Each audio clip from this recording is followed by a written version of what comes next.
بسم اللہ الرحمن الرحیم۔ شہروں کے شہر بغداد کی پر رونق شاہراہوں پر زندگی اپنی مخصوص گہما گہمی سے رواں دواں تھی۔ لوگ باغ اپنے روزمرہ کے معمولات میں مصروف تھے، بازاروں میں خرید و فروخت ہو رہی تھی اور گلی کوچوں میں لڑکے کھیل کود میں مگن تھے۔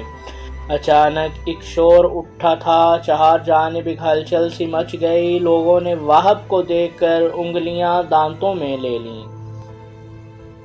اور حیرت و استعجاب سے نیرنگی دورہ کا کرشمہ دیکھنے لگے۔ بغداد کا شہر ثروت مند وہب بن عمر جو عباسی خلیفہ رہے تھے اس کے برابر کھڑا ہوا۔ ایک شخص بڑے غیر محسوس انداز میں مجمع سے علیحدہ ہوا اور اس کے پیچھے پیچھے چل پڑا۔ کچھ دور تک دونوں اسی طرح چلتے رہے، پھر پہلے شخص نے اپنے عقب میں قدموں کی چاپ سے کسی اور کی موجودگی کا اندازہ لگایا اور غیر ارادی طور پر پیچھے مڑ کر دیکھا۔ دوسرے شخص نے اپنے قدموں کو تیز کیا اور اس کے برابر آ گیا۔ اس نے کھنکار کر گلا صاف کیا اور محتاط لہجے میں بولا، اے مرد بزرگ، میں نے آپ کی باتوں میں اسرار کو بولتے سنا ہے۔ ایسا لگتا ہے جیسے وہب کی دیوانگی میں جو حکمت پوشیدہ ہے آپ اس سے واقف ہیں۔ آپ مجھے خدا رسیدہ معلوم ہوتے ہیں۔ میں آپ جیسے لوگوں کی گفتگو میں اپنے لیے ہدایت و رہنمائی تلاش کرتا ہوں۔ کیا ایسا ممکن ہے کہ آپ مجھے وہب کی حالت کی کچھ خبر دے دیں؟ اس مرد بزرگ نے ایک تیز نگاہ اس پر ڈالی اور بے نیازی سے کہا، اے بندہ خدا، تو کسی عظیم غلط فہمی کا شکار معلوم ہوتا ہے۔ جا اور اپنی راہ لے، مجھے بھلا وہب سے کیا سروکار۔ اس شخص نے بزرگ کا دامن پکڑ لیا، باخدا میں کسی غلط فہمی کا شکار نہیں ہوں۔ میں نے عالموں اور برگزیدہ لوگوں کی صحبت میں وقت گزارا ہے۔ آپ جیسے لوگ تو حکمت و دانش کے سرچشمے ہیں۔ اگر آپ اس لیے مجھ سے کلام نہیں کرنا چاہتے کہ حالات زمانہ دیگرگوں ہیں اور خلیفہ ہارون کے جاسوسوں اور عام لوگوں میں تمیز کرنا مشکل ہو گیا ہے، تو میں خدا کی قسم کھا کر آپ کو یقین دلاتا ہوں کہ آپ جو کچھ بھی فرمائیں گے وہ میرے پاس امانت کی طرح محفوظ رہے گا۔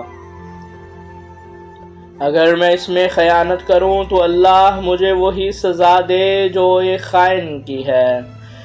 اس مرد بزرگ نے اس کی طرف گور کر دیکھا اور باتوں سے بیزاری سے کہنے لگا، اے شخص، تو کس قدر باتونی اور گفتگو کا شائق ہے۔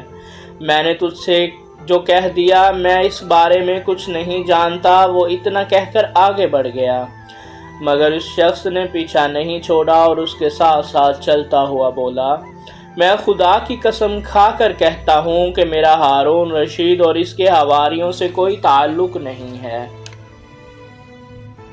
میں جانتا ہوں آپ ان 3 اشخاص میں سے ایک ہیں جنہوں نے امام موسیٰ بن جعفر، میرے ماں باپ ان پر فدا ہوں، سے قید خانے میں رابطہ کیا تھا اور وہب بھی اس وقت آپ کے ساتھ تھا۔ وہ مرد بزرگ ٹھٹک کر رک گیا اور خشمگین لہجے میں بولا، اگر تو اتنا کچھ جانتا ہے تو پھر میرے پیچھے کیوں پڑا ہے؟ تجھے میرے بیان کی کیا حاجت ہے؟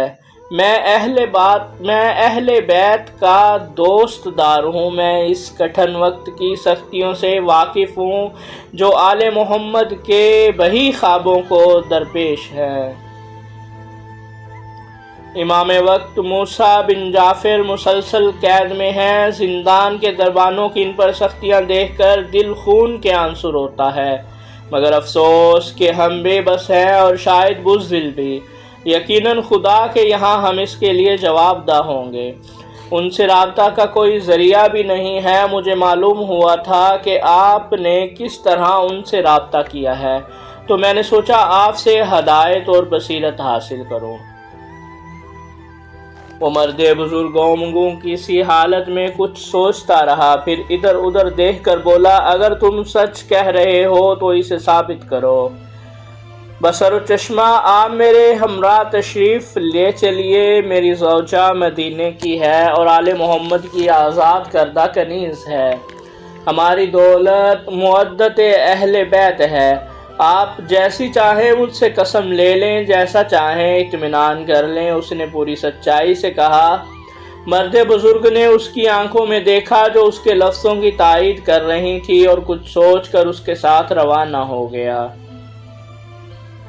اس کے گھر پہنچ کر جب اس نے اچھی طرح سے اطمینان کر لیا کہ اس کی گفتگو غیر محفوظ نہیں ہوگی تو بولا، سن اے بندہ خدا، تو حالات زمانہ کو جانتا ہے اور تجھ سے یہ بھی پوشیدہ نہیں کہ لوگوں کی ہمدردیاں عباسیوں کو اس لیے حاصل ہوئی تھی کہ انہوں نے آل محمد کی حمایت اور اعانت کا نعرہ لگایا تھا، ان کا حق ان تک پہنچانے کا وعدہ کیا تھا، مگر افسوس کہ انہوں نے صرف آل محمد کا حق نہیں پہچانا بلکہ لوگوں کو ان کے ساتھ عقیدت اور محبت دیکھ کر انہیں اپنی سلطنت کے لیے خطرہ تصور کرنے لگے۔